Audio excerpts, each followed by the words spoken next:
Christy Shriver. And I'm Gary Shriver, and this is the How to Love Lit podcast.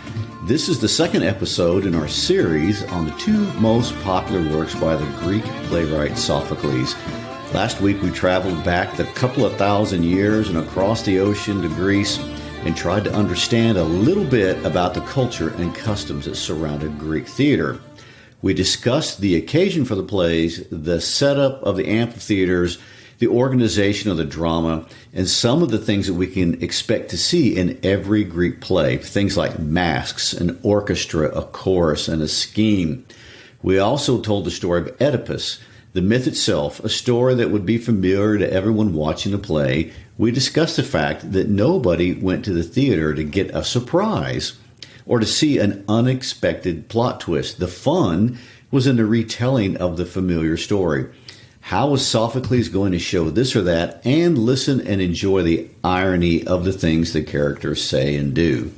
That is exactly correct. And today we are going to go through much of the story. As we learned last week, Greek plays have an organizational structure that's kind of easy to follow once you understand what you're getting into. There's the prologue, then there's a choral ode, then there's an episode, then there's a choral ode, then there's an episode, then there's a choral ode, all the way to the end. And in this play, there are 5 episodes, so there are 5 choral odes. So we're going to take it today all the way up to the third one, the third parados, or the third choral ode. All right, so today we get into the story, which I know we need to do. There's one more thing we really need to nail down, and that is this idea of what is a tragedy. It's a very Greek idea. Aristotle, who tells us everything we need to know and with whom we dare not argue, defines tragedy as, and I quote, an imitation of an action of high importance, complete and of some amplitude, in language enhanced by distinct and varying beauties, acted, not narrated, by means of pity and fear, affecting its purgation of these emotions. And I know everybody's already checked their phone and thought about their next meal before I finished reading that. I know. Very lofty language. I know. And let me add one more fun fact. Aristotle did not try to prescribe to playwrights how to write a play. He's not like saying, okay, these are the things you have to have. What he did was he went to enough of these things, he watched them, and he was trying to make observations and identify what exactly was going on.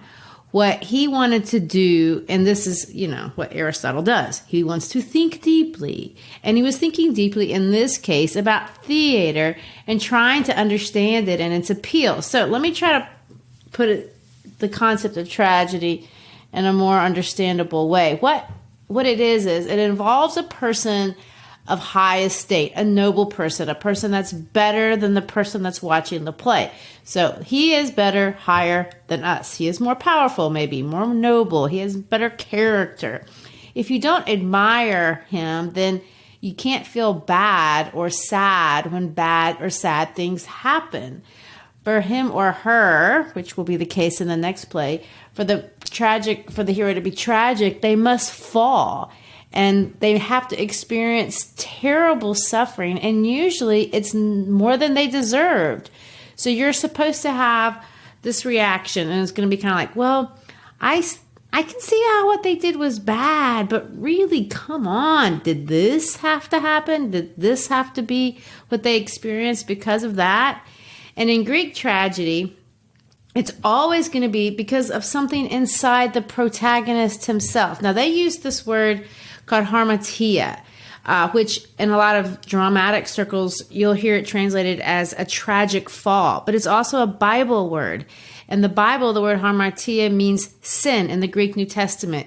And if you look at sin and you look at tragic fall and you look at harmatia, they translate to mean this. They missed the mark. What does that mean? They just didn't get it right. It's not that they're a bad fellow. Sometimes it's not even his or her fault. A lot of times it's pride or hubris, as they call it, but pride can be a good thing sometimes as well as a bad thing. And I would argue in Oedipus, really defining how exactly pride can get you into trouble, maybe the whole point of the play. But at the end of the day, what almost everyone can agree with about this play is that there are some things in Oedipus's character that aren't that awesome, that they stand out as problematic.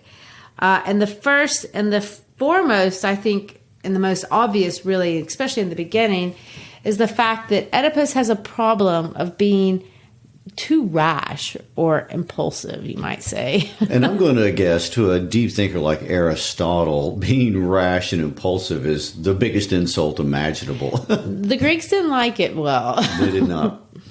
Well, what I find pretty interesting about the confusing concept of harmatia, and I think hopefully I said that correctly, is that it forces the hero to be responsible.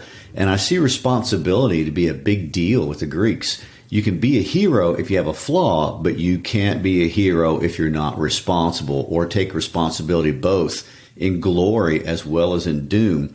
They seem to admire that in all of its forms, and I kind of really like that. It's really certainly not a modern idea.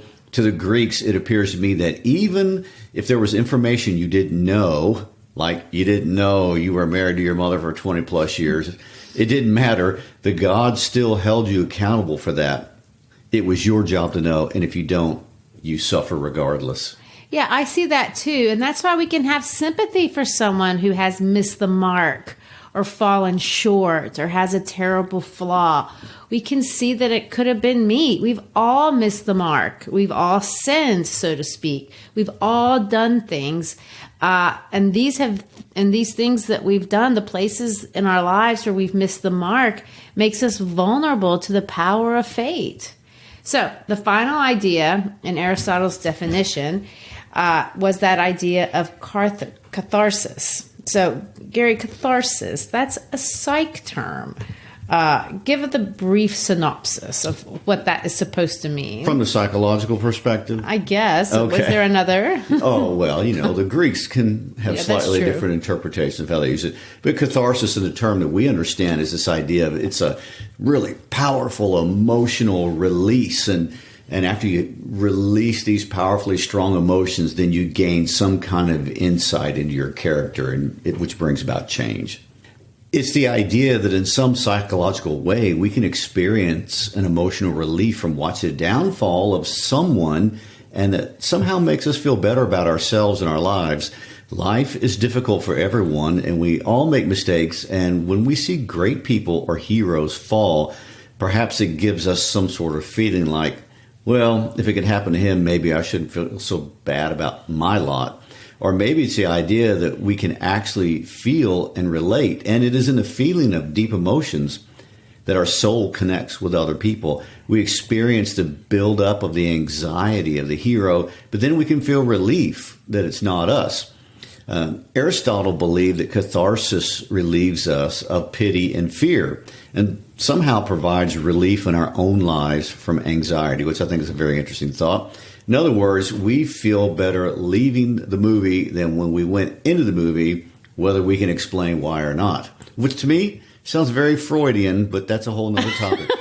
But yet connects to this play. Very much so, yes. Well, there's more, a couple more things to talk about tragedy. There's reversals and recognitions, and I do want us to get into that, but that's not going to happen for Oedipus until next week. So for the moment, our takeaway from all this, if we can reduce it down to just a few sentences, I think we can say this. We can admire a great hero, but we can also learn from him or her. And in some way, maybe we can avoid the horrific error in judgment, missing the mark, that they made. Because we too, just like they are good people, even if we too sometimes miss the mark.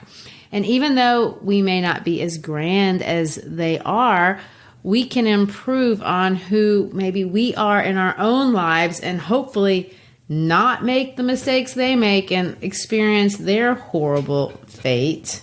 Was that what the average Greek play attender was supposed to come away with? I mean, I guess. I'm just reading this stuff from 2,000 years ago. Okay.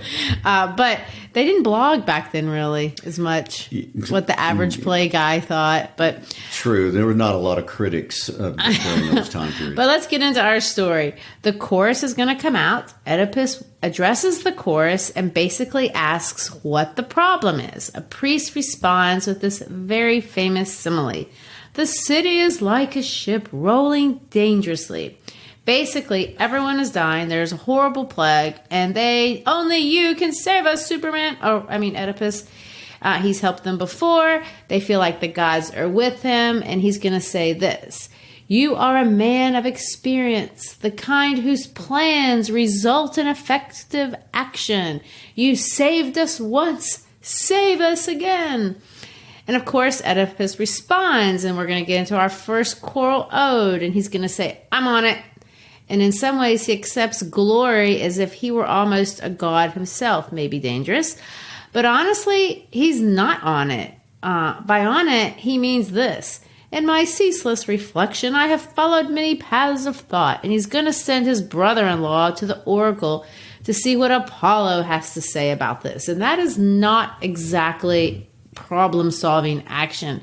In fact, I hate it if I have to call up like one of those problem hotlines, and then the person says, I'm going to get right on that. I'm going to send an email up the chain and see what they can do for you. And so, Creon is just kind of going up the chain to see what the oracle has to say. Now, Gary, what is the oracle? Well, first let me tell you where they are. Thebes was a large city during the days of ancient Greece. It was an important city. It was located in central Greece. It's 89 kilometers from the Oracle and 93 kilometers from Athens. So basically, it's halfway between Athens and Delphi. Delphi is on the north side of the main island of Greece. Which we've been to. That was fun. Yes. It's quite a haul. Actually climbed up the mountainside to the Oracle of Delphi that they're actually talking about right here. And what's interesting is that if you were seeking your fate or your future, you would go to the Oracle. You would submit your questions about your fate and your future. Then there were the young women inside the oracle, and they were the ones that would give the prophecy. And we found out on our trip there that basically the temple was built on top of a natural gas leak. And these young girls were inside the oracle, usually high on fumes, and they would give the prophecy. And many times the prophecy would be nonsensical, so it would be up to the scribe who was present to write down all that the girls said inside the temple, and then it would be up to the scribe to interpret the prophecy to the fortune seeker. Well, Creon goes up there. He gets his message from the Oracle of Apollo, and he's going to come back from the Oracle in our first episode. And one of the things I remember on a side note, it's pretty hot. But anyway, maybe he wasn't traveling in the summer. But, but let me point out, getting back to this story, we're in the first episode, and each one of these episodes is going to be this tightly constructed cause-effect chain. So you're going to see, this happened because of this in each one of these little episodes. Most of the bad stuff that led to that was an effect of other bad stuff that had already happened before the play even starts, if that makes any sense. Anyway, he's gone to this oracle and he's found out some information, and he basically wants to have a private conversation. And Oedipus, in his rash, typical self, is going to say, whatever you have to say to me, you can say in front of my 5,000 best, closest friends, or however many people are out there in the front of the town. And then we, of course, are going to see our first example of verbal and dramatic irony, because we know you probably shouldn't hear this in front of everyone, but he doesn't. Creon is going to say a series of things. Some are true and some are not true, because not even Creon knows, but we do. We're the audience. Creon thinks he's bringing good news. We know it's bad news. He thinks Laios was killed by a band of robbers. We know it was only one guy. And Oedipus, in his rashness, is going to say a bunch of ironic things. So they find out that they're going to have this plague, or they have this plague because Laios was killed. And he's going to say, I shall rid us of this pollution, not for the sake of a distant relative, but for my own sake, which is not true. He also says, so acting on behalf of Laios, I benefit myself too, which we know, again, is not true. So in the first choral ode, we find out that things are really, really bad in Thebes. Everyone's sad and devastated. The city truly is dying, and they need a god to help them. It's full of irony from top to bottom. And this kind of is what is delightful for the audience, because they're watching this the whole time thinking, we know. The very first thing that we see is Oedipus coming out and saying things like, I speak as one who has no connection with this affair nor with this murder. And we know that that is absolutely not true. And then, of course, I think some of the most famous lines from this play, he says this, I call down a curse on him, whether that unknown figure be one man or one of many. May he drag out an evil death in life and misery. And further, I pronounce a curse on myself if the murderer should, with my knowledge, share my house. In that case, may I be subject to all the curses I have just called down on these people here. Now, I'm not a mathematician, but that's exponential cursing. I don't know what happens when you put a curse on top of a curse on top of a curse on top. And then you involve the whole crowd. And then it turns out that you just cursed yourself all those exponentially long ways. Well, Shakespeare might say, me dost think thou protest too much. Well, he says this, I fight for him as if he were my own father. And of course, everyone's going to say in their head, he is, Right. The audience gets great joy out of knowing the story while the characters are ignorant. That's the deal. So, is rashness his tragic flaw? Well, it's definitely part of it. It's certainly not doing him any favors. It's actually how he got into this mess to begin with. I mean, who really does go around killing random men on the highway? Who runs away from home because they think they're going to marry their mother? There's a lot to think about thematically up to this point. And for the Greeks, it really is worth thinking about. One question that people always ask when it comes to the Greeks, and I don't really know that I know the answer. I didn't know the answer to this when I watched the movie The Matrix, which was the first time I ever saw an oracle, by the way. The question that people ask is, what is the role of the oracle? The gods in Greek mythology really don't have power to create people's fates, which is interesting because you think of, in a Western interpretation of God, we think of a sovereign God as controlling the world, but that's not the Greek understanding of gods. They don't control fate. They can, in Greek mythology, that's above even their pay grade, but they can know your fate. They can manipulate people and they can trick people, and they often do. But ultimately, humans are responsible for whatever the humans do, and they're accountable for this. And often, I think we're given the impression that these prophecies seem really unfair. But in a Greek sense, and this is kind of one of those paradoxes, are they just challenges? In reality, the oracle really doesn't do anything. It's what people do that create the craziness. And in some sense, some of the stuff is something that you really want to think through, or you may not want to think through it. Does Oedipus believe in oracles? Because if he did, why did he marry an older woman? He knew the oracle. That seems kind of risky. Why did he kill a man around his dad's age? He knew about that oracle too, or that prophecy too. So why did he do it? Well, isn't the short answer because he wanted to? That's exactly right. He did it because he wanted to. He got angry, so he killed a guy. He wanted to be the king of Thebes, so he married that woman, whatever it was. But he's not the only one who isn't paying attention to the oracles, or if they believe them, are making rash decisions. Why did Jocasta marry a guy that much younger? She knew the oracle. Why did she have kids? The oracle told her that would happen. And this is where the Greeks seem smarter to me than we are. They let all these kinds of crazy questions just swirl around in your mind, and then they don't answer them. They want you to think about them, and then you deal with it. Thank you. I know. And this brings us back to the play, because with these questions whirling around in our mind, we shall meet the man who knows or sees, Tiresias. Oh, yes. The blind prophet, and yet ironically the one who can see. And Oedipus is horribly rude to him. He really is. And let me say that seeing and blindness is going to be a motif. We see it all the time from beginning to the end in this play. And of course, there's all kinds of irony about the fact that the blind guy is the only one who can see. I can see blindness or sight being a motif just simply by the way that the audience always knows what's going on. And Yeah, we don't. see and they don't. Yeah. It's also ironic that Tiresias doesn't want to tell Oedipus anything. It seems he's always known what the deal was with Oedipus and Jocasta. He's always known one day their world would come crashing down, and ironically, it was his compassion that has kept Oedipus's world together up to this point. But again, Oedipus doesn't know. Tiresias says he's not telling, and this makes Oedipus mad.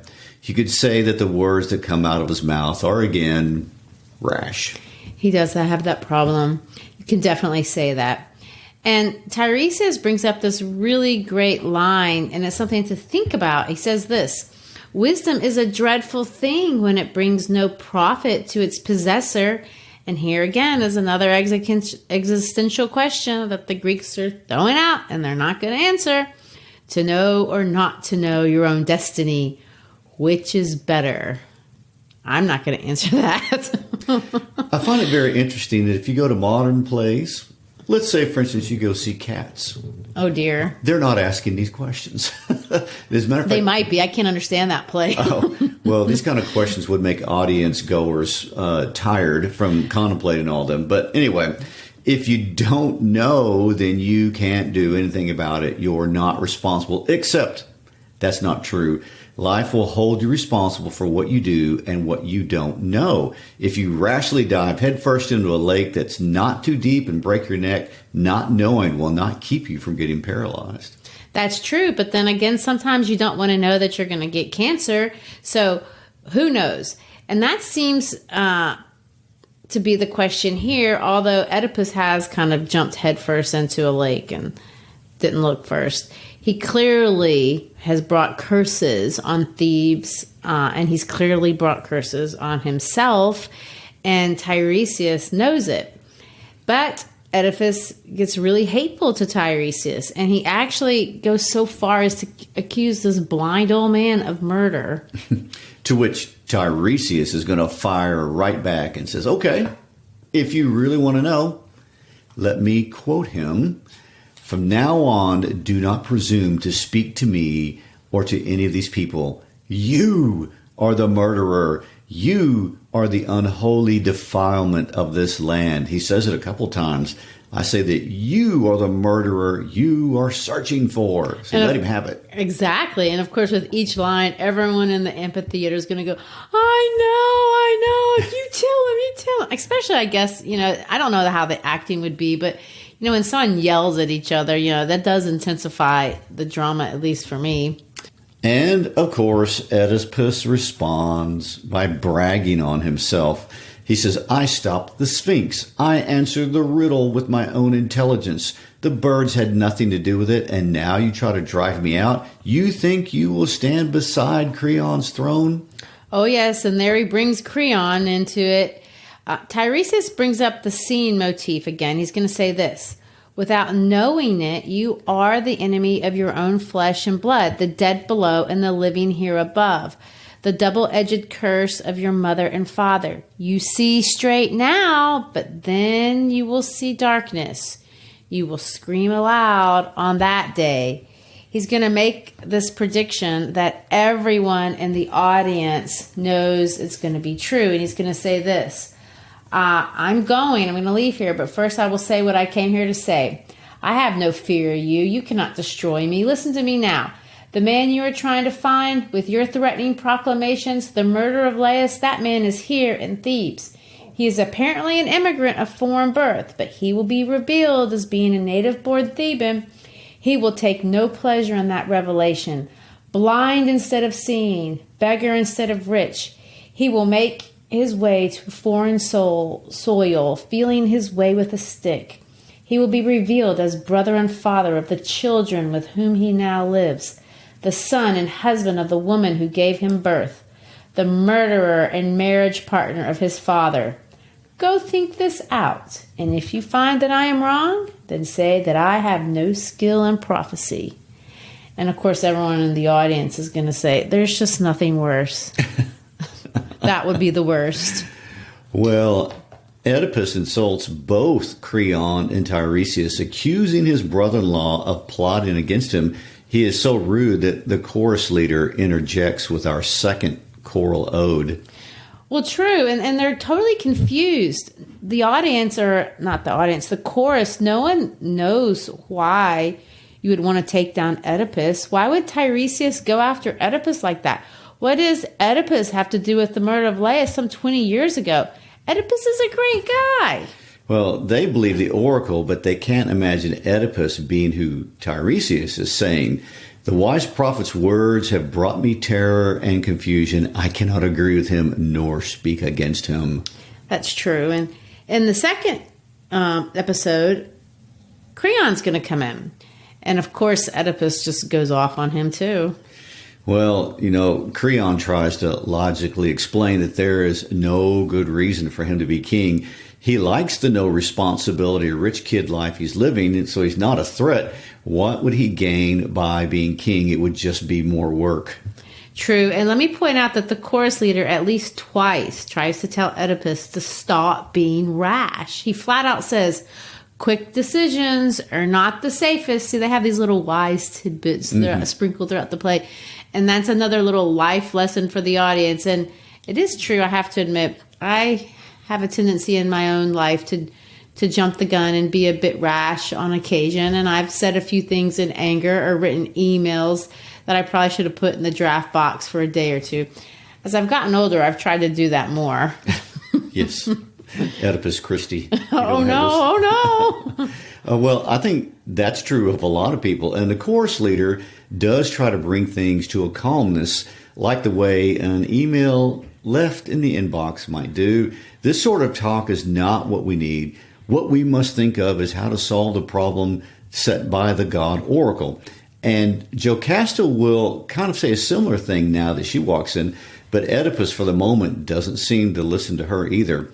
He throws out Creon. Oh, and another small detail, speaking of rashness, apparently, if I'm not wrong, Oedipus has been doing this in front of the entire town, throwing these tantrums. You're not wrong. And the chorus is going to say, Jocasta, get him inside. This is bad. Of course, she does get him inside and finally gets the truth out of him. She hears the story about the accusations of Oedipus killing Laius, the prophet, and she hears about the prophecies. And of course, she's going to say, what? You're worried about an old prophecy? Don't worry about those. And then she's going to say this. Rid your mind of fear. Listen to me. I can teach you something. There is no human being born that is endowed with prophetic power, and I can prove it to you in a few words. A prophecy came to Laius once, and I won't say from Apollo himself, but from his priests. It said that Laius was fated to die by the hand of a son to be born to him and to me. Well, Laius, so the story goes, was killed by foreign robbers at a place where 3 highways meet. As for the son, 3 days after his birth, Laius fastened his ankles together and had him cast away on the pathless mountains. So in this case, Apollo did not make the son kill his father Laius, or Laius die by his own son's hands, as he had feared. Yet these were the definite statements of the prophetic voices. Don't pay any attention to prophecies. If God seeks or needs anything, he will easily make it clear to us himself. And again, we have more irony, because just as Oedipus hears this story, he begins to get concerned that Tiresias may be right. And the audience gets to watch him slowly begin to guess at what we already know to be true. There's something enjoyable about watching that sort of thing. I believe the word is schadenfreude. Well, indeed, and this conversation brings us to another interesting thematic development in this play.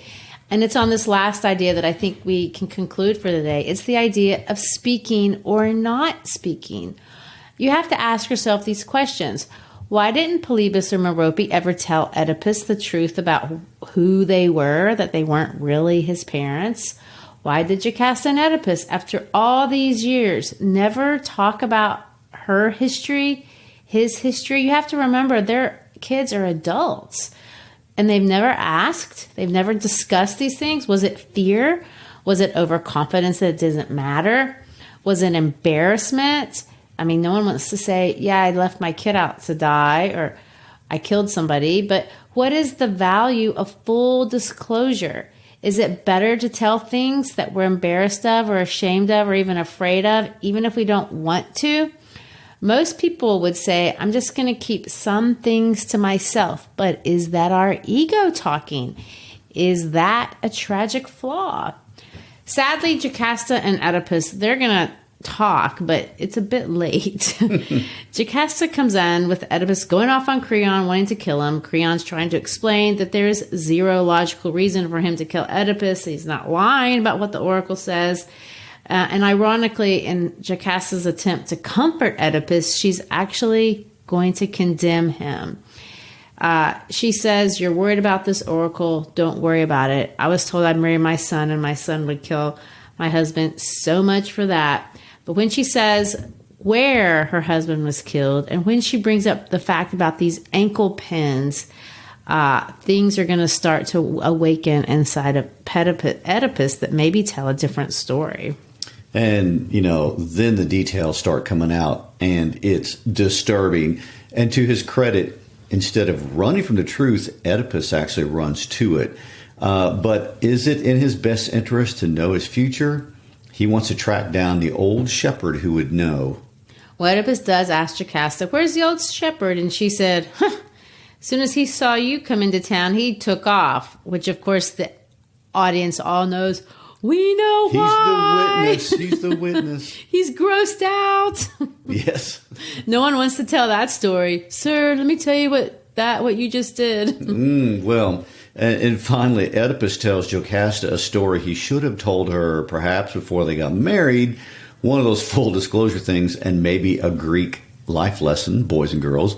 If you have a secret like, I killed a dude on the way to our first date, lay it out before you get married. If it should crash and burn, earlier is better than later. It's just tips to avoiding tragedy. But of course, Greek audience members would have all sat through this play and said, I can think of 10 ways we could have headed off this disaster, and they would have problem solved it. Well, remember, Oedipus wants, if he wants to do anything, he wants us to teach us. How can we be a little bit better at problem solving than Oedipus? What is wrong with this guy? Well, obviously he's rash. Obviously he acts without thinking. Obviously he accuses without thinking. He talks without thinking. Was his life fated to be what it is?